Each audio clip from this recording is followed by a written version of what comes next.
యెహోషువ ప్రార్థింపగా సూర్యచంద్రుల నాపితివి. యెహోషువ ప్రార్థింపగా సూర్యచంద్రుల నాపితివి. యెహోవా నీ నామము ఎంతో బలమైనది, ఎంతో బలమైనది, ఎంతో బలమైనది. చెరసాలలో వేసిన సంకెళ్ళు బిగించిన సంఘము ప్రార్థింపగా సంకెళ్ళు విడిపోయేను. సంఘము ప్రార్థింపగా సంకెళ్ళు విడిపోయేను. యెహోవా నీ నామము ఎంతో బలమైనది, ఎంతో బలమైనది, ఎంతో బలమైనది. నీ ప్రజల రక్షణ కొరకై నీ ప్రియ కుమారుని, నీ ప్రజల రక్షణ కొరకై నీ ప్రియ కుమారుని లోకమునకు పంపగా ప్రకటించే నీ వాక్యము. లోకమునకు పంపగా ప్రకటించే నీ వాక్యము. యెహోవా నీ నామము ఎంతో బలమైనది, ఎంతో బలమైనది, ఎంతో బలమైనది.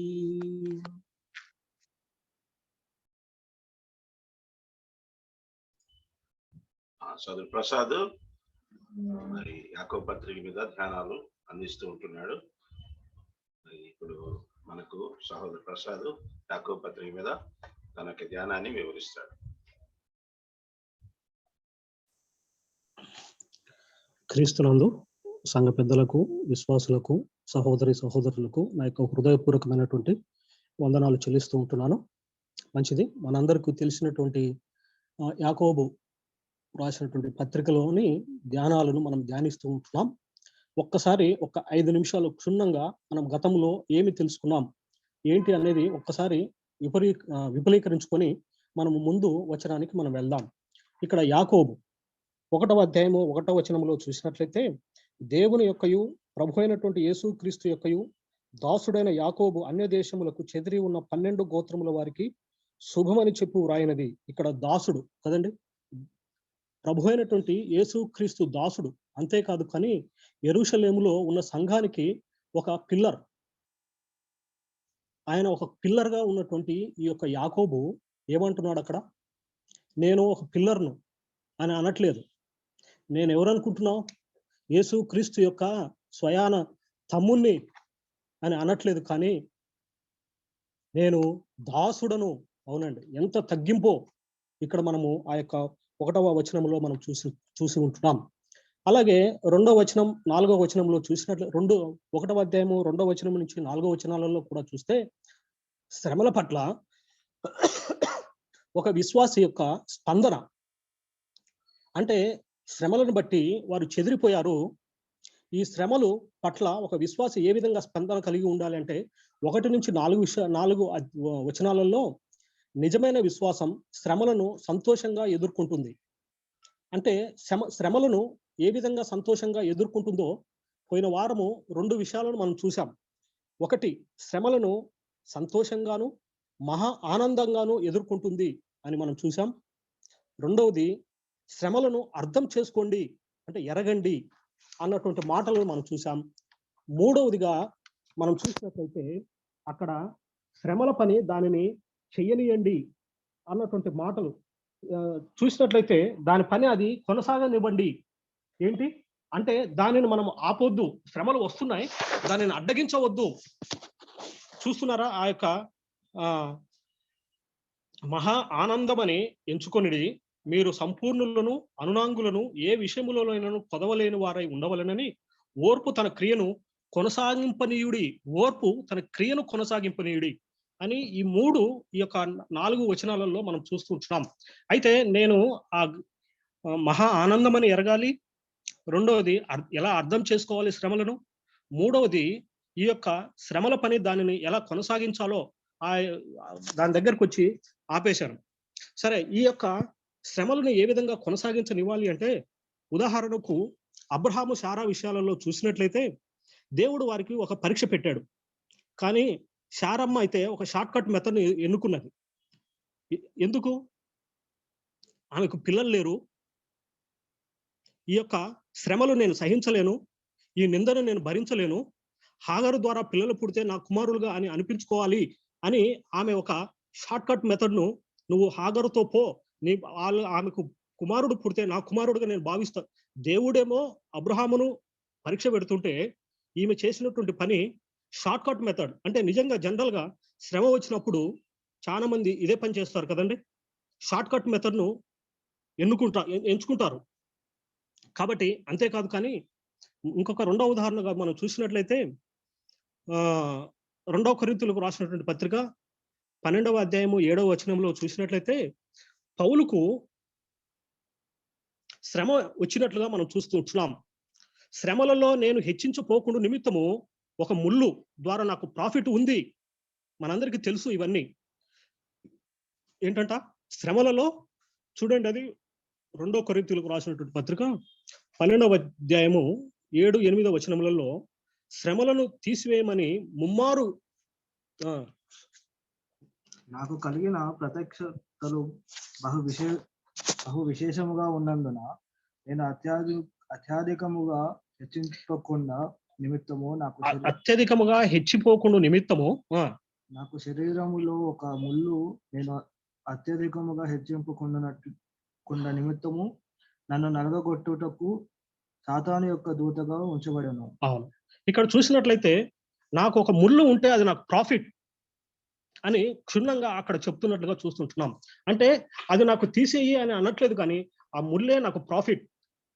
అవునండి, ఇక్కడ శ్రమల పని దానిని కొనసాగించనివ్వాలి. మనము వేచి ఉండాలి. ఆయన యొక్క చిత్తానికి మనము నెరవేర్చుకోవాలి. అంటే శ్రమలు వచ్చాయి కదా అని చెప్పి మనం షార్ట్ కట్ మెథడ్ను మనము ఎన్నుకోకూడదు. కాబట్టి ఈ శ్రమలు నా లాభం కోసమే వస్తున్నాయి. ఈ శ్రమలలో నేను నలిగి సువర్ణము వలె నేను తేజరిల్లబడతాను అని ఒక ఆలోచన కలిగి మనం ఉండవలసినటువంటి వారంగా ఉంటున్నాం. అదిగో శారా వలె మనం తొందరపడవద్దు, పౌలు వలె మనం సహిద్దాం. కాబట్టి శ్రమలను ఏ విధంగా ఎంచుకోవాలంట? ముఖ్యంగా ఆనందంగా ఎంచుకోవాలి. రెండవదిగా చూసినట్లయితే శ్రమలను అర్థం చేసుకోవాలి. మూడవదిగా మనల్ని మనము అప్పగించుకోవాలి. ఈ యొక్క మొదటి 1 నుంచి 4 వచనాలలో మనకు చూసాం.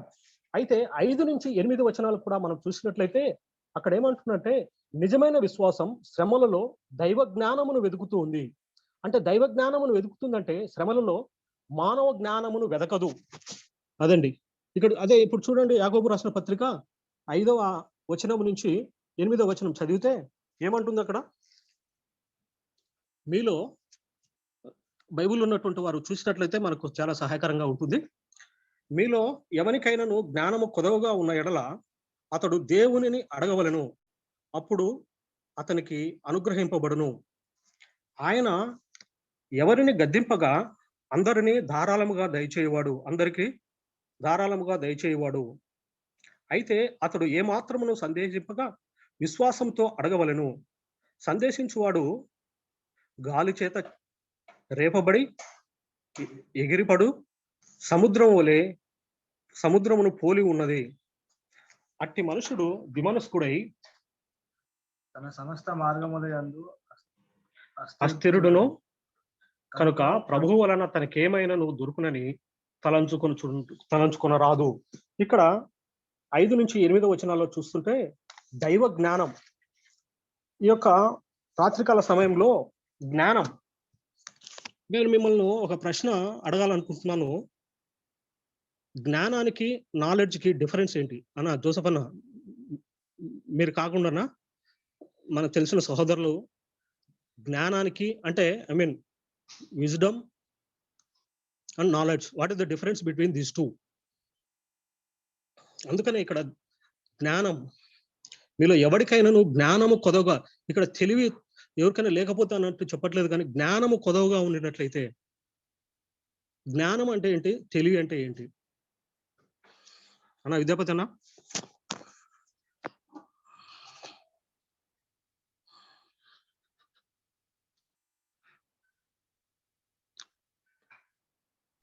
అలా తెలివి అంటే జనరల్ గా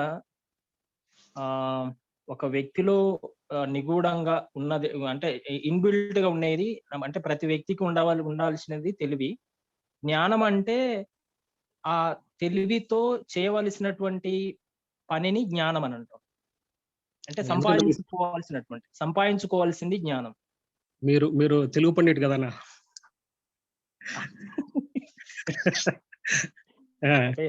అంటే నాకు తెలిసింది చెప్పిన. జనరల్ గా ఒక వ్యక్తికి, ప్రతి వ్యక్తికి తెలివి ఉంటుంది, కానీ జ్ఞానం అనేది సంపాదించుకుంటేనే ఒక వ్యక్తికి అలవడుతుంది. మనకున్న తెలివి సరిపోదు ఒక పనిని చేయడానికి. సో ఆ పనిని జ్ఞానవంతంగా సంపాదించుకోవడం అనేది జ్ఞానంగా చెప్పుకోవచ్చు అని నేను నా ఉద్దేశం. ఓకే, ఇంకెవరన్నా?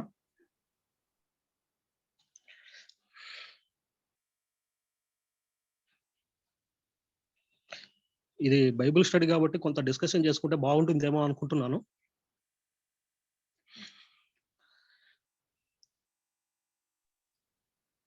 చివరికి అయితే మాకు సందేహాన్ని తీర్చాలనా అన్నా?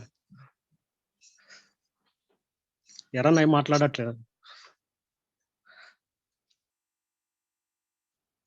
ఎవరన్నా ఉన్నాడా? డిస్కనెక్ట్ అయ్యాడా?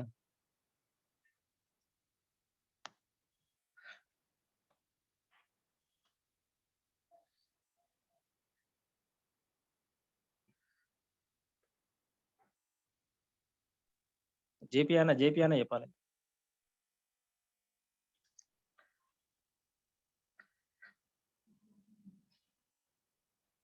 Brother, చెప్పండి. Sorry, I couldn't follow later. What is the question? What is the difference between knowledge and wisdom? Wisdom is given by the Lord, brother. Knowledge is మనం సంపాదించుకోవాలి. నాలెడ్జ్ అంటే విజ్డమ్ దేవుడు ఇచ్చేది. విజ్డమ్ జ్ఞానం దేవుని దగ్గర నుంచి వచ్చేది. అది నాలెడ్జ్ అంటే ఇన్ఫర్మేషన్ అబౌట్ ఏదైనా విషయం చేయడానికి సమాచారము, పోగు చేసిన క్రోడీకరించిన సమాచారము నాలెడ్జ్. అది ఏమంటే తెలివి. జ్ఞానం అంటే అది దైవికమైంది బ్రదర్, అది అని అనుకుంటున్నాం. అది అవునా? నాలెడ్జ్, తెలివి అనేది మనం నేర్చుకుంటే వచ్చింది. అదే చెప్పాను నేను. మరి అదే నేను I agree with you. So జ్ఞానం అనేది రెండు, ఒకటి దైవికమైనది, ఒకటి సహజసిద్ధంగా వచ్చేది. అంటే కొంతమంది చదువు ఉండదు కానీ జ్ఞానయుక్తంగా బిహేవ్ చేస్తూ ఉంటారు. అంటే బైబిల్లో జ్ఞానం అని చెప్పబడే మాట అది దైవికమైనది బ్రదర్. అది బైబిల్లో చెప్పబడిన జ్ఞానం అనే మాట అంటే యేసు ప్రభు గురించి చెప్పబడింది. అదే యేసు దేవుని జ్ఞానమై ఉన్నాడు కదా. అదే తెలివి. మిగతాదంతా తెలివి తేటలు అని అట్లా అనుకోవచ్చు అంతే. ఇంకా మిగతావన్నీ సరేనా? నాకు తెలిసి సరే, దాని గురించి ఎలా డిఫైన్ చేసిన అంటే, సో నాలెడ్జ్ అంటే మనము బుక్స్ చదవడం ద్వారా సంపాదించుకునేది. బుక్స్ చదువుతూ ఉంటే మనకు నాలెడ్జ్ వస్తుంది. ఓకే. బుక్స్ చదివి ఎక్స్పెరిమెంట్ చేస్తూ ఉంటే మనకు నాలెడ్జ్ వస్తూ ఉంది. బ్రదర్, ఈ విషయంలో ఒక చిన్న పొరపాటు, కేర్ఫుల్ గా బుక్స్ అంటే దాంట్లో బైబిల్ కలపొద్దు. బైబిల్ బుక్స్ కాదు. ఈ లోకంలో ఉన్నటువంటి బుక్స్ ను బుక్స్ అంటే చదివి రీసెర్చ్ చేసి దీని ద్వారా నాలెడ్జ్ ని సంపాదించుకోవడం. అయితే తెలివి సంపాదించుకున్న తర్వాత దానిని రైట్ టైంలో దాన్ని ప్రాపర్ గా యూటిలైజ్ చేసుకునే దాన్ని జ్ఞానము అంటారు, wisdom. Your right thing at the right time is wisdom. Right. So అయితే మనకు దేవుడు ఫస్ట్ మొట్టమొదట మనల్ని జ్ఞానులను ఏర్పాటు చేసుకోలేదు అన్నా. జ్ఞానులను సిగ్గుపరచుటకు మొట్టమొదట వెర్రివారినే ఏర్పాటు చేసుకున్నాడు. 1 కొరింథీ 1వ అధ్యాయము 29వ వచనంలో సిగ్గుపరచుటకు వెర్రివారిని దేవుడు ఏర్పాటు చేసుకున్నట్టుగా మనం చూస్తుంటున్నాం. అయితే ఈ జ్ఞానం అనేది అది దేవుని దగ్గర నుంచి మాత్రమే వస్తుంది. ఈ లోక జ్ఞానం దేవునికి అది వెర్రితనముగా ఉంటుంది. అయితే పిలువబడిన వారికి క్రీస్తు దేవుని జ్ఞానమై ఉన్నాడు. పిలువబడినటువంటి వారికి, చూజన్ పీపుల్ కు దేవుని యొక్క జ్ఞానమై ఉన్నాడు. ఇంకా చూసినట్లయితే బుద్ధి, జ్ఞానములు, సర్వ సంపదలు ఎవరి యందు ఉన్నాయంట? ఆయన యందే ఉన్నాయి.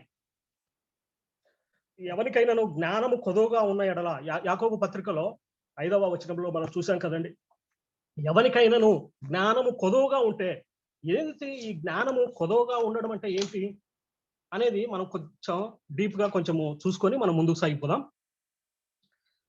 ఎప్పుడైతే మనకు శ్రమల కొలిమిలోకి వెళ్తామో, ఆ శ్రమల కొలిమిలో నుండి మన విశ్వాసం, సహనం, కొదవలేనితనం ఉత్పత్తి అవుతూ ఉంది. అంటే పరిపక్వత, పరిపూర్ణత వైపు మన విశ్వాస జీవితం, భక్తి జీవితంలో ప్రయాణం చేస్తున్నాయి. శ్రమలు మన విశ్వాసానికి పరీక్షించకపోతే పరిపక్వత, పరిపూర్ణత ఉండదు. ఆమె కరెక్ట్?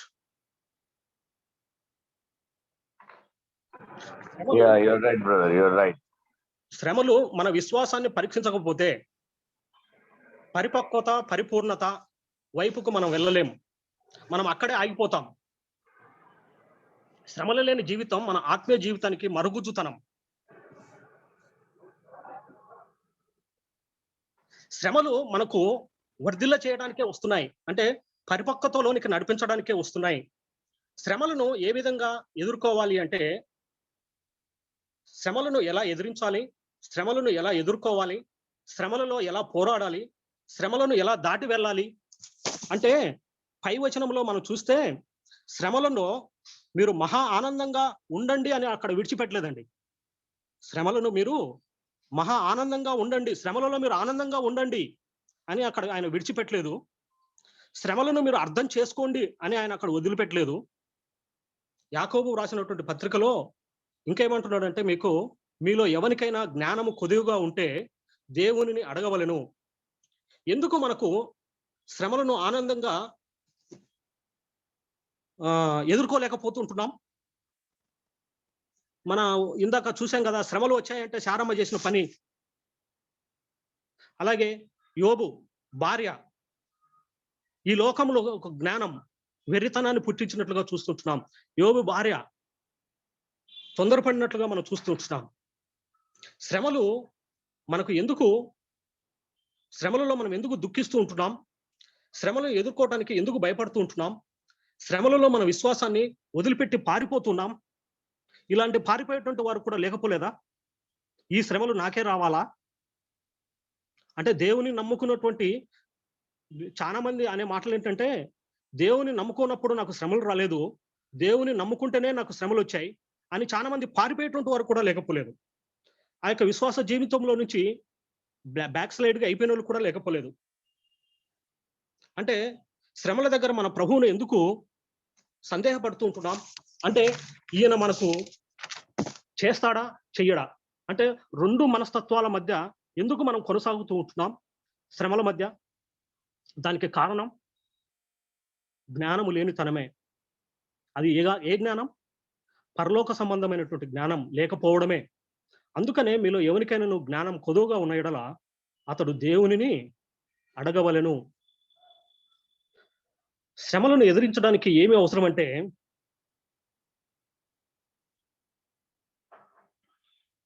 జ్ఞానం, నాలెడ్జ్ కాదు. అవునంటారా? శ్రమలకు జ్ఞానమునకు సంబంధం ఏమిటి? ప్రకటన గ్రంథంలో ఒక పట్టణాన్ని జ్ఞానము గల వ్యక్తి రక్షిస్తాడు అని వ్రాయబడింది. ప్రమాదాల్లో ఉన్నప్పుడు ఒక పట్టణాన్ని ఒక వ్యక్తి రక్షిస్తాడు. ఎవరు? జ్ఞానము గల ఉన్నటువంటి వ్యక్తి. ప్రమాదాల నుంచి బయటికి తీసుకొచ్చేదే జ్ఞానం. ఈ లోక సంబంధమైన జ్ఞానం రక్షించలేదు. శ్రమలను మనము ఎప్పుడు ఆనందంగా భావిస్తాము అంటే మనం సమృద్ధి అయిన జ్ఞానంతో ఉండినప్పుడు మాత్రమే. శ్రమలను ఎదిరించడానికి కావలసినటువంటి జ్ఞానం కలిగి ఉంటే శ్రమల నుండి తప్పించబడతాం. కాబట్టి జ్ఞానాన్ని గురించినటువంటి కొన్ని 3 విషయాలను మనం చూసుకొని ఈ యొక్క రాత్రికాల సమయంలో మనం ముగించుకుందాం. జ్ఞానము గల పట్టణం కాపాడిన ఎక్కడుందన్నమాట? ప్రకటన గ్రంథము ప్రసంగి బ్రదర్, ప్రకటన కాదు.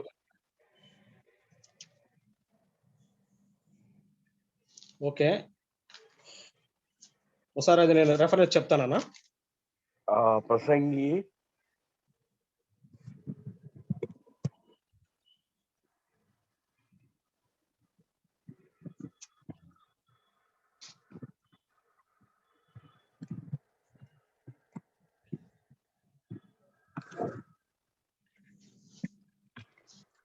ప్రకటన అంటే నేను ఎక్కడ ప్రకటన ప్రసంగి అనుకుంటా చెప్తాను.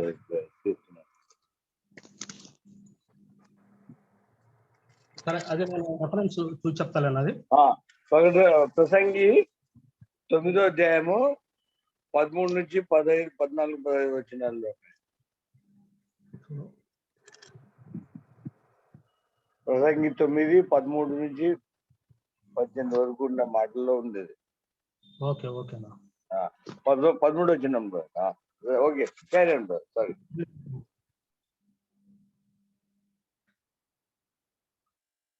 సరే, జ్ఞానము అంటే ఏంటి? జ్ఞానము యొక్క అవసరత, జ్ఞానము గూర్చినటువంటి మార్గం. ఇక్కడ మళ్ళా ఈ యొక్క జ్ఞానం గురించినటువంటి మాటలు చూస్తే ఇందులో యాకోబు పత్రిక ఇది జ్ఞానము దేవుని దగ్గర దొరికేది మాత్రమే ఉన్నట్లుగా కూడా మనం చూస్తుంటున్నాం. ఇది మనకు అందరికీ తెలిసినటువంటి ప్రకటన గ్రంథము 7వ అధ్యాయము 12వ వచనంలో ఒకసారి చూడండి. అది ప్రకటన గ్రంథము 7వ అధ్యాయము 12వ వచనంలో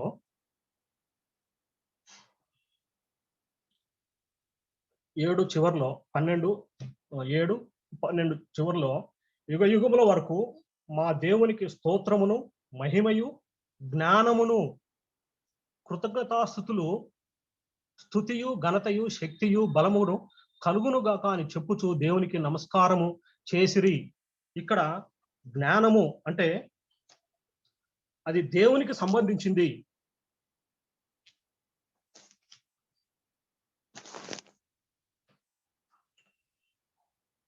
అలాగే 1 కొరింథీ 2వ అధ్యాయము 6వ వచనంలో కూడా చూసినట్లయితే శ్రమలను దేవుని జ్ఞానంతో చూస్తే మనకు ఆనందాన్ని కలిగేదిగా ఉన్నట్లుగా మనం చూస్తుంటున్నాం. ఎప్పుడైతే శ్రమలు భారంగా అనిపిస్తాయో అప్పుడు మనము జ్ఞానము కొదువుగా ఉంది అని అర్థమవుతుంది. మరలా చెప్తున్నాను, ఎప్పుడైతే శ్రమలు భారంగా అనిపిస్తాయో అంటే శ్రమలను ఈ శ్రమలు నాకు చాలా భారంగా ఉన్నాయి అంటే దేవుని యొక్క జ్ఞానం కొదువుగా ఉంది అంటే దైవ జ్ఞానంతో మనం చూడట్లేదు. అయితే దేవుని యొక్క జ్ఞానంతో మనం చూసినప్పుడు అది ఆనందం కలుగుతూ ఉంది. అయితే హెబ్రీ పత్రిక 12వ అధ్యాయం 1వ వచనంలో మన ప్రభు అయినటువంటి యేసు క్రీస్తు శిలువ శ్రమలను పరలోక జ్ఞానంతో చూడగలిగాడు. అందుకే శిలువ శ్రమలు తేలికగా ప్రయాణం చేయగలిగాడు. ఆయన పరలోక జ్ఞానంతో ఆ యొక్క శిలువ శ్రమలను, ఆ అవమానమును, నిందను, హేళనను, ఆ యొక్క వర్ణనాతీతమైనటువంటి ఆ యొక్క శ్రమను ఏ జ్ఞానంతో చూశాడంట? అది పరలోక దైవ సంబంధమైనటువంటి జ్ఞానంతో చూశాడు కాబట్టే ఆయన ఆ యొక్క బాధను అన్నింటినీ సహించినట్లుగా చూస్తుంటున్నాం. అయితే ఈ లోక జ్ఞానం శ్రమలలో దేవునిని నిందిస్తూ ఉంది. మెచ్చుకో, ఈ లోక జ్ఞానం శ్రమలలో దేవునిని నిందిస్తూ ఉంది. ఎగ్జాంపుల్, యోబు భార్యను మనం చూసినట్లయితే ఈ దేవుడు లేడు నువ్వు చెప్పినట్లుగా కూడా మనం చూస్తుంటున్నాం కదా. దేవుడు లేడు అని చెప్పమన్నట్లుగా కూడా మనం చూస్తూ ఉంటున్నాం. కాబట్టి శిలువ శ్రమలు ఆయనకు శ్రమలలో తృప్తినిచ్చినట్లుగా మనం చూస్తుంటున్నాం. శ్రమ ఆయనకు తృప్తినిచ్చింది. యాకోబు పత్రిక 3వ అధ్యాయము 17వ వచనంలో చూడండి ఒకసారి. ఇక్కడ జ్ఞానము ఏమి మొట్టమొదటిగా మనకు కనిపిస్తుందో చూసినట్లయితే యాకోబు పత్రిక 3వ అధ్యాయము 17వ వచనం. దైవ జ్ఞానం దేవుని స్వభావం కలిగి ఉంటుంది. చూడండి, యాకోబు రాసిన పత్రిక 3:17. అయితే పైనుండి వచ్చు జ్ఞానము మొట్టమొదట పవిత్రమైనది, తర్వాత సమాధానకరమైనది, మృదువైనది, సులముగా లోబడినది, కనికరముతోనూ మంచి ఫలముతోనూ నిండుకొనినది. ఇక్కడ చూసినట్లయితే పైనుండి వచ్చేటువంటి జ్ఞానం అంటే దైవ జ్ఞానం పవిత్రమైనది, దేవుని జ్ఞానం పవిత్రమైనది, అది మొట్టమొదటిది. దేవుని జ్ఞానం సమాధానం కలిగి ఉంటుంది, అది మృదువైనది. దేవుని జ్ఞానం, ఆ దేవుని జ్ఞానం ఉన్నట్లయితే సులువుగా లోబడుతుంది. దేవుని జ్ఞానం ఉంటే నీలో నాలో కనికరము పొంది ఉంటాం. అలాగే దేవుని జ్ఞానం ఉంటే పక్షపాతము కానీ వేషధారణ కానీ ఇలాంటి ఏది ఉండదు. ఇప్పుడు దేవుని జ్ఞానంతో మనం చూసినప్పుడు ప్రతి ఒక్కటి కూడా దేవుని జ్ఞానంతో, దైవ జ్ఞానంతో మనం చూసినప్పుడు పక్షపాతము కానీ ఇంకా మనము నీతి ఫలాలు, సమాధానము ఇవన్నీ కూడా మనకు కనిపిస్తూ ఉంటున్నాయి. ఎప్పుడైతే దైవికమైనటువంటి జ్ఞానము లేకుండా అజ్ఞానమునకు సంబంధించినట్టుగా మనం చూస్తే అది అపవిత్రమైనది, అసమానమైనది, కఠినమైనది, లోబడనిది, కనికరము లేనిది, పక్షపాతం కలిగిది. అంటే ఇప్పుడు చెప్పినటువంటి వాటికన్నిటికీ అది అజ్ఞానానికి సంబంధించినటువంటి జ్ఞానం ఉన్నట్లుగా కూడా మనం చూస్తున్నాం. అయితే బెస్ట్ ఎగ్జాంపుల్ మన ప్రభు అయినటువంటి యేసుక్రీస్తు ఈ భూలోకంలో ఆయన కనపరిచినటువంటి ప్రతి విధమైన మంచితనం ఆయన జ్ఞానము గలవాడని అర్థమవుతూ ఉంది. ఆయన చూపించినటువంటి మంచితనం, ఆయన జ్ఞానవంతుడు అని మనకు అర్థమవుతుంది. జ్ఞానం అనేది దేవునికి సంబంధించింది. జ్ఞానం అనేది దేవుని నైతిక స్వభావం. యాకోబు ఎవరికైనా జ్ఞానం కొదువుగా ఉంటే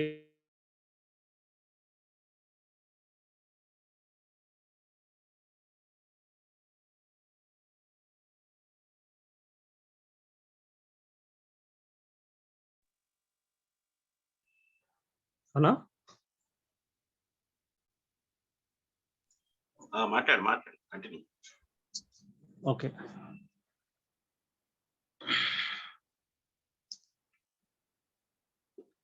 ఎవరికైనా జ్ఞానము కొదువుగా ఉంటే అన్నట్లుగా యాకోబు చెప్తున్నట్లుగా మనం చూస్తూ ఉంటున్నాం. ఈ జ్ఞానము శ్రేష్టమైనది, ఈ జ్ఞానం ప్రత్యేకమైనది, ఈ జ్ఞానం అద్భుతమైనదిగా ఉన్నట్లుగా కూడా మనం చూస్తూ ఉంటున్నాం.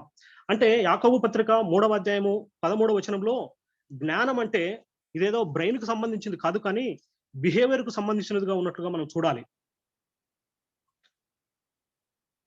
ఏంటంట బ్రెయిన్ కు జ్ఞానం అనేది ఏదో మన బ్రెయిన్ లో ఉంచుకునేది కాదు, కానీ అది మన యొక్క బిహేవియర్ కు సంబంధించిగా ఉండవలసినటువంటి వారంగా ఉంటున్నాం. ఫర్ ఎగ్జాంపుల్, బైబుల్ అంతా కూడా మనము బాగా చదివి దేవుని వాక్యాలను మనము మన మనసులో ఉంచుకొని దాని ప్రకారం మనం నడవలేకపోతే అవన్నీ కూడా వృధానే. అయితే ఒక వ్యక్తి పరలోక జ్ఞానంతో నడవగలిగితే అది అది దేవుని యొక్క జ్ఞానంతో ముడిపడి ఉన్నట్లుగా కూడా మనం చూస్తూ ఉంటున్నాం. అయితే మన ప్రభు అయినటువంటి యేసుక్రీస్తు దేవుని యొక్క జ్ఞానంతో ఆయన ఈ లోకంలో ఉన్నటువంటి శ్రమను అనుభవించాడు. మనము కూడా మన శ్రమలను ప్రభు అయినటువంటి యేసుక్రీస్తు వైపు చూస్తూ మన ఈ పందెపు రంగంలో ఓపికగా పరిగెత్తవలసినటువంటి వారంగా ఉంటున్నాం. మనము ప్రతి సమస్యను పరలోక జ్ఞానంతో ఆలోచన చేద్దాం. ప్రతి సమస్యను పరలోక జ్ఞానంతో విశ్లేషణ చేద్దాం. మన సొంత జ్ఞానంతో, మన సొంత ఆలోచనతో మనం పోకుండా, అది మన సొంత ఆలోచనలకు వెళ్తే అది నష్టమే జరుగుతుంది. కాబట్టి మనము దేవుని యొక్క పరలోక జ్ఞానంతో అది దేవుని చిత్తమా కాదా అని తెలుసుకొని దాన్ని ఆ విధంగా మనము కొనసాగవలసినటువంటి వారంగా ఉంటున్నాం. అలాగే జ్ఞానమును గూర్చినటువంటి అవసరత. యాకోబు పత్రిక 1వ అధ్యాయం 5వ వచనంలో జ్ఞానము కొదవగా ఉన్న ఎడల దేవునిని అడగవలెను. అవును, మనకు జ్ఞానం అవసరం. కాబట్టి మనము జ్ఞానాన్ని ఆయన యొక్క పాద సన్నిధానంలో మనము అడగవలసినటువంటి వారంగా ఉంటున్నాం. అంతేకాదు, ఏ విధంగా మనము సంపాదించాలి జ్ఞానమును అంటే, మూడవదిగా జ్ఞానము పొందే మార్గం, జ్ఞానము పొందే స్థలము ఆయన పాద సన్నిధి. ఆయన పాద సన్నిధానానికి వచ్చి నాకు జ్ఞానం కావాలి, జ్ఞానం పొందే స్థలం ఎక్కడ అంటే ప్రభు పాద సన్నిధే. శ్రమలను ఎదిరించడానికి దొరికే చోటు భూమి మీద ఎక్కడా దొరకదు, కానీ ఆయన పాదాల దగ్గరే తప్ప మనకు జ్ఞానం కానీ మన యొక్క శ్రమలకు నివృత్తి కానీ ఆయన యొక్క పాదాల దగ్గరే. అందుకనే ఆయన అడగవలెను, అప్పుడు అది అనుగ్రహించబడును. ఆయన అడిగినప్పుడు ఆయన ఇస్తాడు. దేవా, నా జీవితంలో సమస్యలను, నా జీవితంలో నుండి నీవు జ్ఞానంతో నుండి చూడటానికి అడిగినప్పుడు ఇస్తావు. నేను అడిగితే జ్ఞానం ఇస్తాడు. కొంతమంది అడుగుతున్నారు కానీ దొరకడం లేదు. ఆ కింది వచనంలో కూడా మనం చూడండి, కొంతమంది దేనికోసము అడుగుతున్నారంటే, కొంతమంది అడుగుతున్నారు, వాళ్లకు దొరకడం లేదు. సందేహంతో అడుగుతున్నారు, వారి భోగాల నిమిత్తం అడుగుతున్నారు, మనఃపూర్వకంగా అడగడం లేదు. ఎలా అడగాలి అంటే విశ్వాసంతో అడగవలసినటువంటి వారంగా ఉంటున్నాం. మంచి ఉద్దేశంతో దేవునిని అడిగితే దేవుడు అది అనుగ్రహిస్తాడు. దురుద్దేశంతో అడిగితే అది అనుగ్రహించడు. కాబట్టి మనం ఏ ఉద్దేశంతో దేవునిని అడుగుతూ ఉంటున్నాం? మన స్వలాభం కోసం మనము అడుగుతూ ఉంటున్నామా? అది దేవుని కోసం, దేవునికి ఉపయోగపడే విధంగా ఉంటూ ఉన్నదా? ఆ యొక్క యాకోబు పత్రికలో మీ భోగముల నిమిత్తమే మాత్రమే అడుగుచున్నారు. అవును, మనము అలా అడగకుండా దేవుని యొక్క పని నిమిత్తమై మనము అడగవలసినటువంటి వారంగా ఉంటున్నాం. అయితే మంచి ఉద్దేశంతో అడిగి దేవునిని మనము ఆ యొక్క జవాబులను పొందుకోవాల్సినటువంటి వారంగా ఉంటున్నాం. ఈ యొక్క రాత్రికాల సమయంలో దేవుడు ఈ విధంగా వదిలిపెట్టట్లేదు. ఏ విధంగా వదిలిపెట్టట్లేదండి? మీరు మహా ఆనందంగా ఎరగండి అని కానీ, లేకుంటే వీటిని కొనసాగించనీయండి అని ఆ యొక్క అర్థం చేసుకోండి అని శ్రమలను చెప్పట్లేదు. కానీ మీకు వాటిని జ్ఞానము తక్కువ అవుతే మీరు నా దగ్గరకు వచ్చి అడగండి. అంటే శ్రమలను ఏ విధంగా అర్థం చేసుకోవాలో, ఆ యొక్క శ్రమలను అర్థం చేసుకోవడానికి కావాల్సిన జ్ఞానమును అడగండి అని ఇక్కడ క్షుణ్ణంగా చెప్తున్నట్లుగా మనం చూస్తుంటున్నాం. కాబట్టి జ్ఞానం దేవునికి సంబంధించినది. జ్ఞానం దైవ స్వభావాన్ని కలిగి ఉంటుంది. జ్ఞానం యొక్క అవసరాన్ని చూసాం. శ్రమలలో అవసరాన్ని చూసినప్పుడు అది తేలికగా ఉంటుంది. శ్రమలలో అవసరాన్ని చూసినప్పుడు, నా శరీరము కృంగిపోయినా నాకు ఏమీ అవసరం లేదు, ఆయన మాత్రమే చాలు. అవును, ఇక జీవించువాడను నేను కాదు, క్రీస్తే నాలో జీవిస్తున్నాడు అని అపోస్తలుడైనటువంటి పౌలు, ఆయన నా గురి, నా నిరీక్షణ ప్రభువైన యేసుక్రీస్తే అని ఆయన శిలువ పైన ఉన్నటువంటి ఆ యొక్క గురి గురి యొద్దకే నేను పరిగెత్తుచున్నాను అన్నటువంటి మాటలు కూడా మనం చూస్తున్నాం. జ్ఞానం పొందే మార్గం ఆయన పాదాల దగ్గర పడి ఆయనను అడిగినప్పుడు మనపూర్వకముగా అడిగితే మనకు జ్ఞానాన్ని అనుగ్రహిస్తాడు. కాబట్టి శ్రమలను ఆనందంగా ఎలా ఎంచుకోవాలో మనం విన్నాం. జ్ఞానంతో మనల్ని సమృద్ధిగా దేవుడు మనల్ని నింపునుగాక. ఎలాంటి సమృద్ధితో మనల్ని నింపాలి?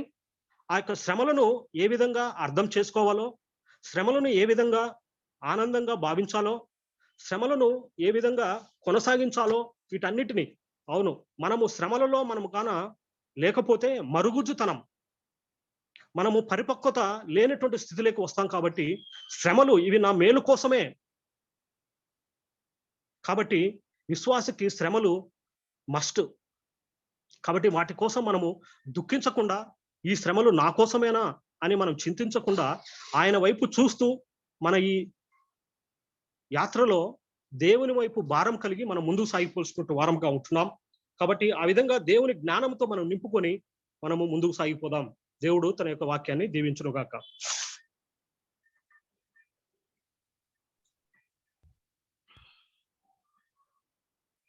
నాలెడ్జ్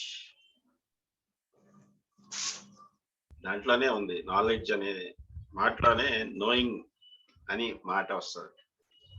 కనుక మనం ఎట్లా నాలెడ్జ్ వస్తుంది అంటే, మనకు పంచేంద్రియాలు ఉన్నాయి, 5 senses.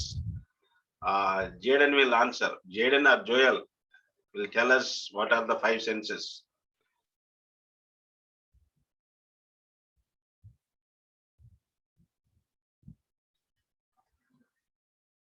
Joel or Jaden?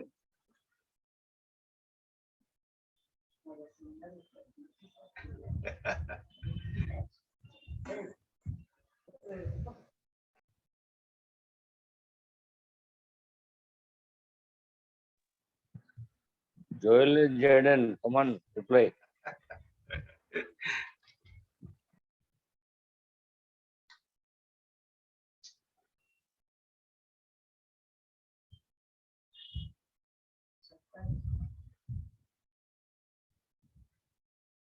So మనము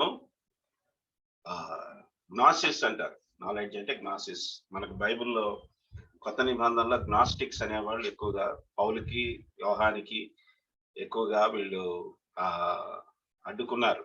వారి యొక్క సిద్ధాంతాలు మరి దేవుని యొక్క వాక్యానికి వ్యతిరేకంగా ఉన్నాయని మనము చూస్తూ ఉంటున్నాం. అందుకని చాలా సంగతులు వారిని ఖండిస్తూ పత్రికల్లో మరి గ్నాస్టిక్స్ గురించి మీకు తెలుసుకుంటేనే పౌలు ఎందుకు ఎవరిని ఖండిస్తున్నాడు. అక్కడ మనకు యూదా మతస్థులు కూడా కనిపిస్తారు, అదే సమయంలో గ్నాస్టిక్స్ కూడా కనిపిస్తారు.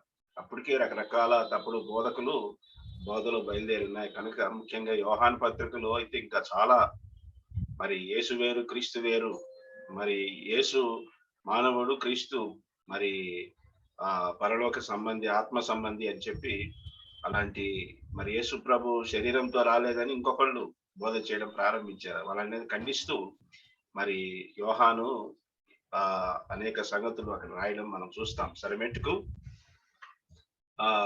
నాలెడ్జ్ అనేది బై అబ్జర్వేషన్, బై ఎక్స్పీరియన్స్ కదా. మనము ఈ పంచేంద్రియాలంటే మనం చదివినప్పుడు, వినినప్పుడు కలిగే ఆ యొక్క తెలివిని మనము నాలెడ్జ్ అంటున్నాం. అది మనము బైబిల్ ప్రకారంగా చూసినట్లయితే అది పైనుండి వచ్చే జ్ఞానము అని మనం చూస్తుంటున్నాం. భూలోక సంబంధమైంది కాదు.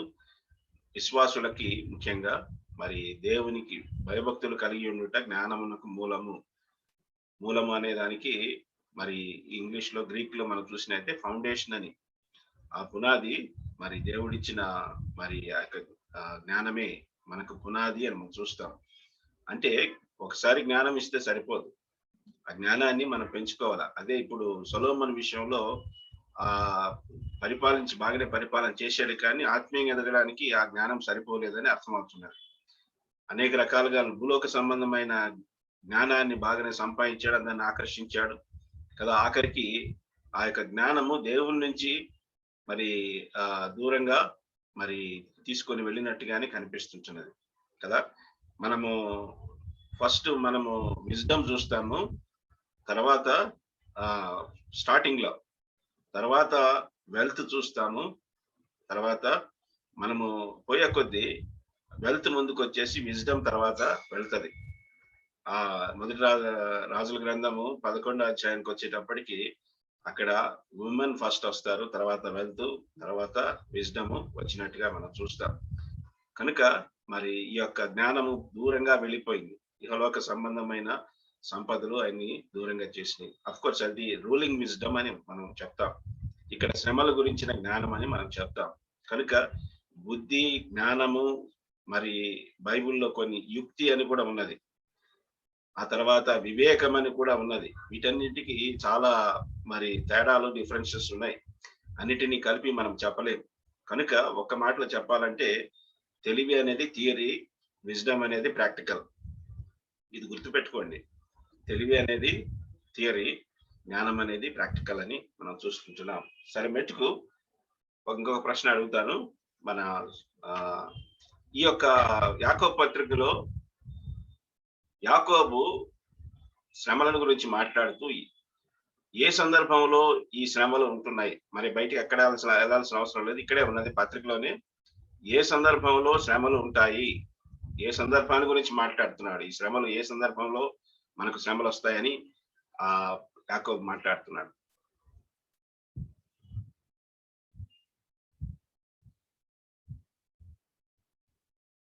అనేక శ్రమలు అనేక రకాలు ఉంటాయి, కానీ యాకోబు పత్రికలో ఉన్న శ్రమలు ఏ సందర్భంలో వస్తాయని చెప్తున్నాడు.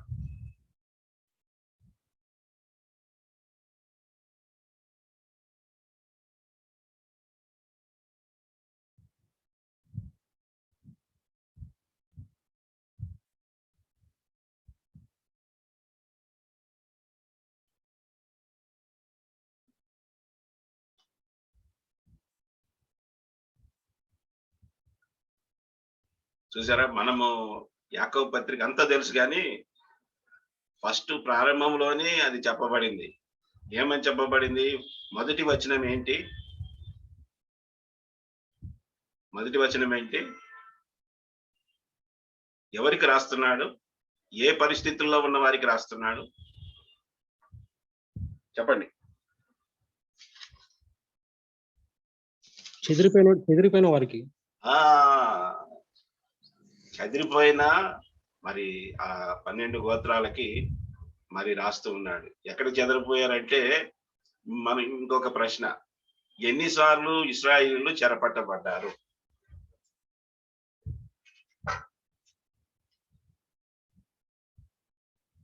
ఎవరి చేత చెరపట్టబడ్డారు? మనకు బైబిల్లో ఉంది చరిత్ర.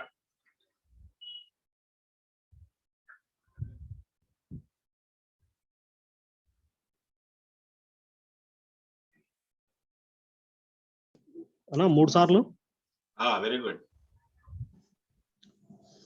ఎప్పుడెప్పుడు, ఎక్కడ, ఎవరు వారిని చెరగొని పోయారు?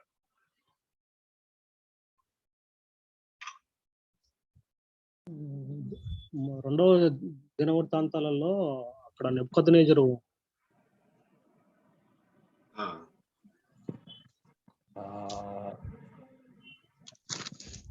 నెబుకద్నెజర్ కాలంలో ఒకసారి బబులోను వాళ్ళు ఒకసారి తీసుకెళ్తారు.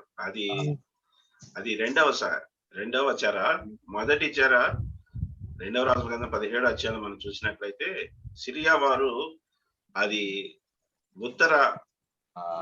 ఉత్తర సామ్రాజ్యాన్ని తీసుకొని అంటే 10 గోత్రములు వేరైపోతారు కనుక వారిని తీసుకొని వెళ్ళి అక్కడి నుంచి సిరియా నుంచి కొంతమందిని, అంటే పురుషుల మట్టుకే తీసుకొని వెళ్తారు, స్త్రీలను ఇక్కడే ఉంచుతారు. ఎందుకంటే పురుషులు ఇక్కడ ఉంటే వాళ్ళు ఇంకా మరలా ప్రబలిపోయి మరలా వాళ్ళకి ఎదురు తిరిగే సమస్య వస్తుంది. కనుక వాళ్ళు ఏం చేస్తారంటే పురుషుల మట్టుకు తీసుకొని పోయి వాళ్ళు ఇక్కడికి వచ్చి నివాసాలు ఏర్పరచుకొని అక్కడ స్త్రీలతో మరి వివాహాలు చేసుకొని అక్కడ మరి అందుకనే దాన్ని సమరయ్య అంటారు. సమరయ్య, అందుకనే ఆ సమరయ స్త్రీ ఏమన్నదంటే, యూదులు సమరయులతో నిజానికి సమరయ్య ఒకప్పుడు ఇశ్రాయేల్ దేశమే, ఆ 10 గోత్రాలు అక్కడ ఉన్న దేశమే అది. కానీ ఇప్పుడు ఏమంటున్నది సమరయ స్త్రీ, యూదులతో సాంగత్యము చేయరు. యూదులు వేరు, సమరయులు వేరు అని చెప్తున్నారు. కనుక మరి అక్కడ మొట్టమొదటిగా వారు అక్కడ ఆ ప్రదేశం నుంచి చెరగొనిపోయారు 722 బీసీలో. ఆ తర్వాత 598 బీసీలో ఈ దక్షిణ సామ్రాజ్యాన్ని, అనగా యూదా, బెంజమిను ఉన్న ఆ యొక్క సామ్రాజ్యాన్ని బబులోను వాళ్ళు తీసుకొని చెరగొనిపోతారు. ఆ తర్వాత ఆఖరణ 63 బీసీలో రోమీలు మరి యూదుల్ని తీసుకొని పోతున్నారు. కనుక మరి ఈ 3 సార్లు వాళ్ళు చెదిరిపోవడం, చెరగొనిపోవడం జరుగుతూనే ఉన్నది. ఈ మధ్య ఎవరో చెప్తున్నారు, గుంటూరు జిల్లా ఒక గ్రామంలో కూడా యూదులు ఉన్నారని ఎవరో చెప్పుకుంటూ వచ్చారు. ఆర్ఎస్ఎస్ లో చాలా మంది యూదులు ఉన్నారు. అంటే యూదులు అంటే ఒకప్పుడు మరి ఇటు కేరళ ప్రాంతానికి వచ్చి అక్కడ స్థిరపడి అక్కడ చాలా మంది ఇక్కడ ఇండియన్స్ వివాహం చేసుకొని వాళ్ళు ఆ విధంగా మరి డెవలప్ అయిన వాళ్ళని మనం చూస్తుంటున్నాం. కొంతమంది అలా చెప్తూ ఉన్నారు. అందుకనే మరి ఇస్రాయేల్ దేశం అంటే చాలా ఇష్టమని, మోడీ కూడా ఇక్కడ నుంచి వెళ్ళినప్పుడు అక్కడ ఉన్న వస్తువులు కొన్ని తీసుకొని వెళ్ళాడని మనము కొంతవరకు అర్థమవుతుంటున్నది. సరే, మెట్టుకు ఏమైతేనే వీళ్ళు ఎక్కడికి వెళ్ళినా కానీ ఈ యొక్క ధర్మశాస్త్ర సంబంధమైన సంగతులు ఖచ్చితంగా పాటిస్తున్నారు. దానివల్ల వాళ్ళకి శ్రమలు కష్టాలు రావడం మనం చూస్తుంటున్నాం. అయితే న్యాయాధిపతుల గ్రంథంలోనే ఇశ్రాయేలీయులు చాలా సార్లు మరి అన్ని రాజులకు అప్పగించబడ్డారు. దేవుడే వారిని ఇశ్రాయేల్ని వారికి అప్పగించాడు. ఎందును బట్టి అంటే మరి విగ్రహారాధనను బట్టి, వారు చేస్తున్న విగ్రహారాధన బట్టి, అవిధేయతను బట్టి దేవుడు వారిని సారికి అప్పగించడం, వాళ్ళు తిరుగా దేవునికి మొరపెట్టినప్పుడు దేవుడు వారిని ఒక న్యాయాధిపతిని లేపి మరి వారిని అన్ని రాజుల చేతిలో నుంచి విడిపించడం, తర్వాత న్యాయాధిపతి ఉన్నంత కాలం బాగానే ఉండడం, తర్వాత మరలా వాళ్ళు మరి పాపం చేయడం, దేవుడు వారిని అన్ని రాజుకి అప్పగించడం, ఇది సారికి జరగడం మనం చూస్తున్నాం. కనుక ఇది మన జీవితానికి చాలా దగ్గరగా ఉంటున్నది. మనం కొన్నిసార్లు మరి దేవుని మాట వింటాము, చక్కగా ఉంటాం, ఆత్మీయంగా ఉంటాం కదా. డిసెంబర్ 31వ తారీఖున నేను చేయాల్సింది చేయలేకపోయినా ఒప్పుకుంటాం కదా. ఇంకా చేయాలని అనుకుంటాము, కొంతకాలం బాగానే ఉంటాము, తర్వాత మరలా పడిపోతూ ఉంటాం, లేకుంటే వెనక్కిపోతుంటాం. ఇవన్నీ మన ఆత్మీయ జీవితంలో అనుభవాలే, మనకు తెలుసు. కనుక అలా కాకుండా మనము మరి న్యాయాధిపతులు అంటే వారు స్థిరంగా శాశ్వతంగా లేరు, కానీ మన ప్రభు అయితే శాశ్వతంగా ఉన్నాడు. అందుకనే ఆయన వైపు చూస్తూ ఉన్నప్పుడు మనము మరి స్థిరంగా కదలకుండా మరి మనము ఆత్మీయ జీవితంలో ముందుకు సాగగలం అన్నది ఇక్కడ స్పష్టంగా కనిపిస్తున్నది. కనుక దేవుడు అయితే ఒకటి గమనించండి, హబక్కూకు గ్రంథంలో 3వ అధ్యాయంలో 2వ వచనం మనం చూస్తే, నువ్వు కోపించుచునే వాత్సల్యము చూపు దేవుడవు. కనుక వారి పట్ల దేవుడు ఒక కోపము చూపినా కానీ వారి పట్ల దేవుడు ఆ యొక్క అన్య దేశాలలో వారు ఎలాగూ వర్ధిల్లారో మనకు బైబిల్ చెప్తున్నది.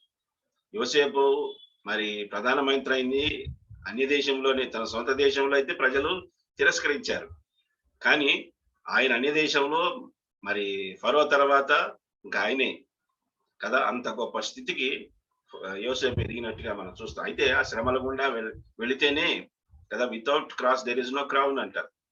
కనుక ముందు సిలువ, తర్వాత కిరీటం. కనుక ఆ యొక్క శ్రమల గుండా వెళితేనే ఇంకొకటి మాట చెప్పాలంటే from pit to palace, pit, prison and palace. కనుక ప్యాలెస్ కి వెళ్ళక ముందు పిట్ కావాలా, ప్రిజన్ కావాలా. కనుక మరి అది చాలా అవసరమైంటున్నది. మనము శ్రమ పడితేనే మనకు బహుమానం, కిరీటం అన్నది ఇందులో స్పష్టంగా కనిపిస్తున్నది. కనుక ఇశ్రాయేలీయులు అన్య దేశాలలో చాలా శ్రమలు అనుభవించారు. అయితే దేవుడు అదే సమయంలో వారిని దీవించినట్టుగా ఉన్నతమైన స్థానానికి దానియేలును కానీ కదా, ఇంకా అనేక మరి చరిత్రలో మనం చూసినట్లయితే మరి అనేక మంది యూదులు మరి రాజులైనట్టుగా, రాజులంటే కొన్ని ప్రదేశాలకి వారే రాజులుగా నియమించినట్టుగా మనం చూస్తుంటున్నాం. కనుక మరి ఎప్పుడు నియమించారంటే వారు శ్రమలు పొందిన తర్వాత ఫరో యోసేపును రాజుగా చేయడంలో ఉద్దేశం ఏంటి, దేనిని ఆధారం చేసుకొని ఆయన్ని ప్రధానమంత్రిగా చేశాడు,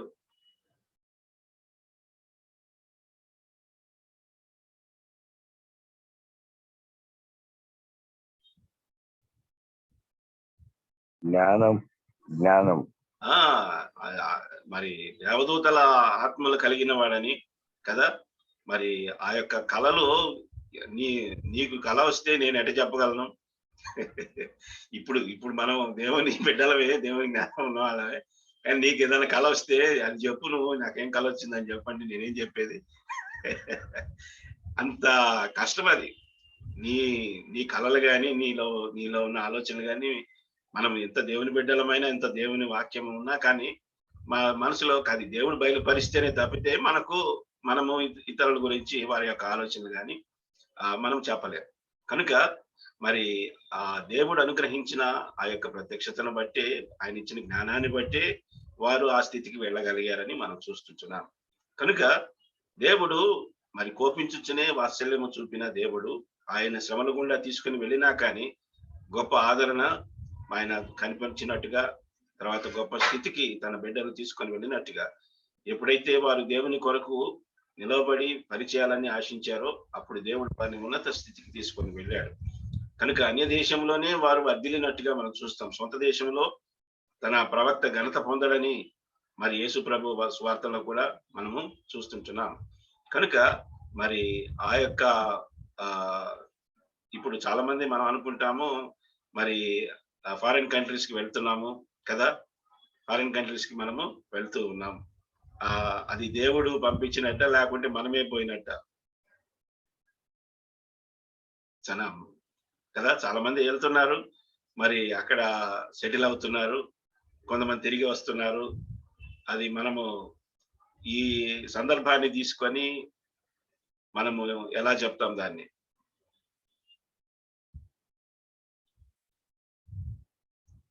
తప్పిపోయిన కుమారుడు కూడా దూరదేశము వెళ్ళాడు, కానీ అక్కడ బుద్ధి వచ్చింది కదా. అక్కడ బుద్ధి వచ్చినప్పుడు వాడు తిరిగి వచ్చినట్టుగా, తండ్రి ఇంటికి వచ్చినట్టుగా మనం చూస్తుంటున్నాం. కనుక దేవుడు ఒక ఉద్దేశముతో వాడిని మరి అక్కడికి తీసుకొని వెళ్ళినట్టుగా, ఇప్పుడు ఎజ్రా తిరిగా మళ్ళీ అందరినీ మరి యెరూషలేముకి తీసుకొని వచ్చినప్పుడు వారి యొక్క మార్పును, పశ్చాత్తాపాన్ని మనం గమనిస్తే చాలా గొప్ప మార్పు. ఆ వాక్యాన్ని వినడానికి వారు ఎంత ఆశపడ్డారంటే, ఆకలి ఎంత ఆకలి ఉన్నదంటే పొద్దున్నుంచి మధ్యాహ్నం వరకు ఎండలో అటనే నిలబడి దేవుని వాక్యం విన్న తర్వాత వారిలో చాలా గొప్ప మార్పు, తర్వాత ఏడవడం ప్రారంభించారు. కనుక మీరు ఏడవలసిన పని లేదు, ఇది సంతోషకరమైన దినం అని నెహెమ్యా మిగతా వాళ్ళు చెప్పడం మనం గమనిస్తుంటున్నాం.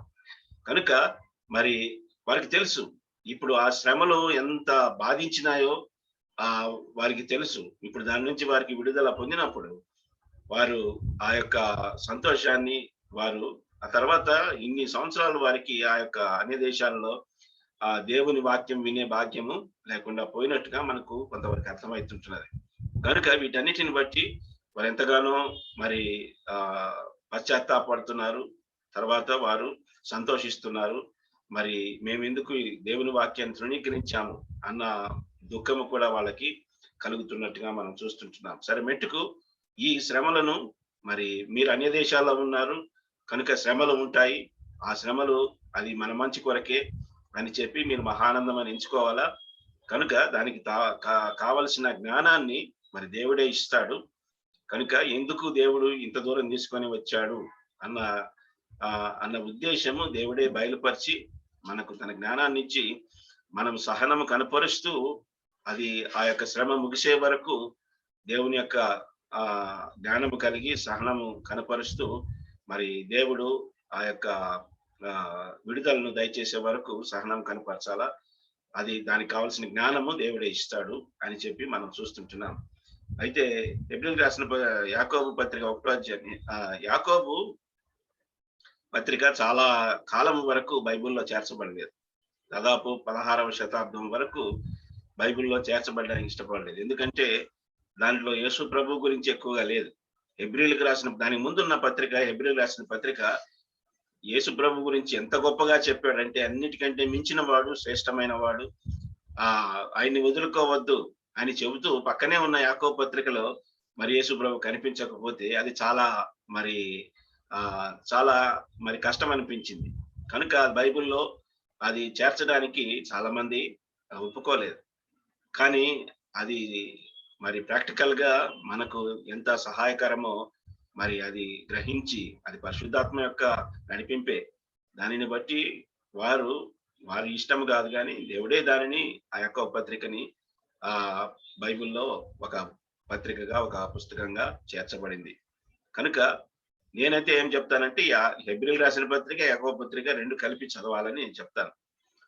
యేసు ప్రభు యొక్క శ్రేష్టత్వాన్ని ఎరిగి కదా మరి యాకోబు పత్రికను చదివితే అది మనకు సంపూర్ణమైన ఆలోచన మరి గ్రహింపు వస్తుందని నేను చెప్తుంటున్నా. కనుక మరి యేసు ప్రభు ఆయన శ్రమ పడ్డాడు, ఆయన మనకు మాదిరి. కనుక మనం కూడా అనేక శ్రమలు అనుభవించవలసిందే. దేవుడు మరి ఒక ఉద్దేశంతో మనల్ని తీసుకుని వెళ్ళాడు. ఇప్పుడు చెప్పాలంటే ఈ యూదులు మరి బబులోనికి తీసుకుని వెళ్ళిన తర్వాత అక్కడ ఆ యొక్క జ్ఞానులు యేసు ప్రభువును నక్షత్రము పుడుతుంది, ఆ నక్షత్రంలో అది యేసు ప్రభు పుట్టుకకి సాదృశ్యమని వీరు ఎలా తెలుసుకోగలిగారంటే బైబిల్లో ఉంది.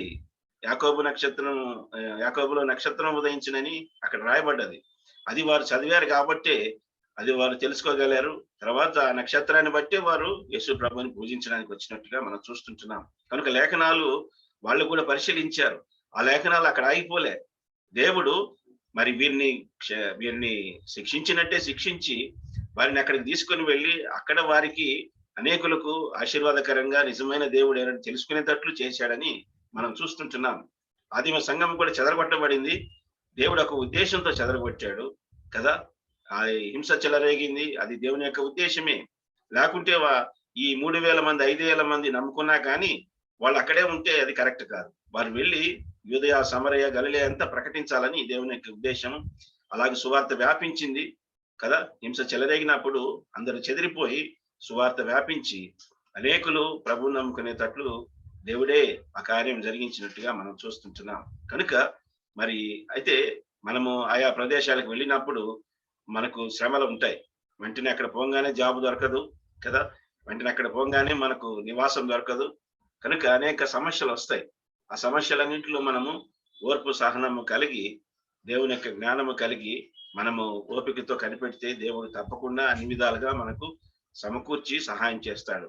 ఈ సమయంలో ఈ సమస్యలు శ్రమలు ఉన్న సమయంలో కొన్ని సందేహాలు బయలుదేరుతాయి. ప్రస్తుత కాలంలో అనేక మంది చనిపోతున్నారు, మన విశ్వాసులే కదా. కనుక మొన్నటి వరకు కరోనా ప్రారంభంలో ఏంటంటే దేవుడు మనల్ని కాపాడుతాడు, విశ్వాసులు కాపాడుతాడు, ఏమీ భయపడాల్సిన అవసరం లేదని అందరము మరి నొక్కి చెప్పాం దేవుని వాక్యాన్ని బట్టి. కానీ ఇప్పుడేమంటున్నాం అది దేవుని ఇష్టము, దేవుని చిత్తము అని చెప్పి మనము. కనుక నిన్న ఒక డాక్టర్ చెప్తున్నాడు ఏమంటే భయపడకూడదు. మీరు భయపడితే ఇమ్యూనిటీ తగ్గిపోతుంది. దానిని బట్టి ఇంకా కనుక కరోనా వలన వచ్చిన నష్టము కంటే భయం వల్ల వచ్చిన నష్టము ఇంకా ఘోరమని చెప్తూ ఉన్నాడు. కనుక భయపడకూడదు. అందుకనే దేవుడు లేకుంటే ప్రతిసారి తన భక్తులకి కనపడినప్పుడల్లా భయపడవద్దని మొట్టమొదటి మాట భయపడదు. ఫియర్ నాట్ అనే మాట ఫస్ట్ వస్తుంది. కనుక భయపడకూడదు.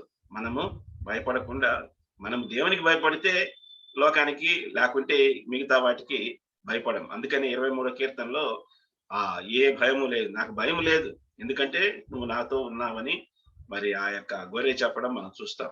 కనుక మరణాంధకారపు లోయలో నడిచినా నేను ఏ అపాయమునకు భయపడను, నీవు నాకు తోడయుందువు అని చెప్తున్నాడు. కనుక భయపడితే మన ఇమ్యూనిటీ తగ్గిపోతుంది. మరి ఇలాంటి వైరస్లు కానీ మరి అనేక రకములైన వ్యాధులు కానీ అటాక్ చేయడానికి సిద్ధంగా ఉంటాయి. కనుక మనం భయపడకుండా దేవుని యందు విశ్వాసం ఉంచి ధైర్యంగా మనం ఉందాము.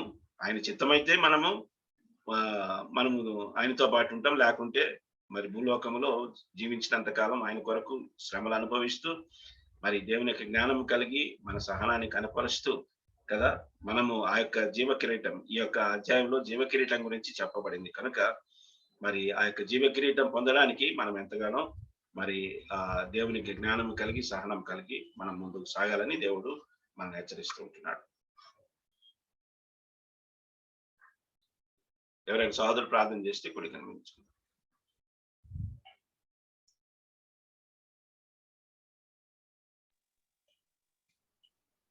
నాయన కృపగల మా స్వామి, మీ మహాకృపను బట్టి వందనాలు స్తోత్రం నాయన.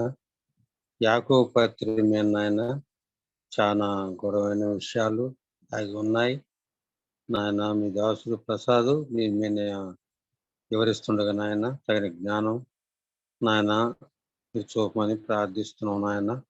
కృప చేయించండి.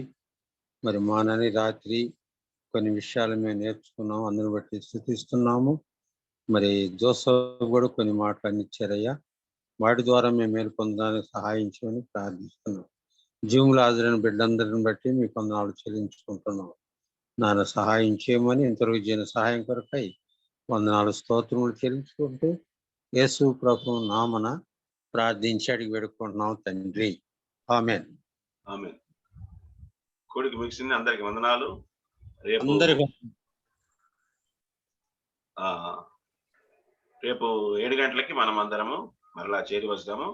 శుక్రవారం కూడా 7 గంటలకి, అది బైబిల్ స్టడీ కాదు కానీ మన డాక్టర్ అదిత్య కొన్ని మనకు కరోనాకు సంబంధించిన కొన్ని ప్రశ్నలు ఉన్నాయంటే ఆయన సరే రేపు శుక్రవారం 7 గంటలకి సమయం ఇచ్చాడు కనుక మీకు ఏదైనా సందేహాలు ఉంటే అడగవచ్చు.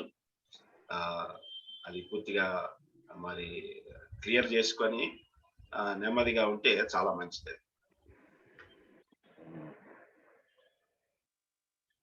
అందరికి వందనాలన్నా. వందనాలు. అరే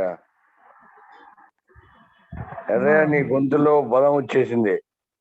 అన్నా నీ గొంతులో బలం వచ్చేసింది. తగ్గిపోయింది కదన్నా, అందుకే. వందనాలు. Joel, where are you? Joseph uncle, Joel is not there. Oh, Where did he go? Then why the name Joel is there? He kept the name and went off. So body is present, mind is absent, or mind is present and body is absent. Joseph uncle, all of us are there, just that Joel and daddy are not there. Gloria, when we are asking for Joel, you could have told, no, Joel is not here. I am there. And Japan, you could have told, no? Why you? JP uncle, the headphones were in dad's backpack, so I had to go search for it. Okay. I've sent a message to Joel. You could reply, no? It's for Okay. Joel, no. Oh.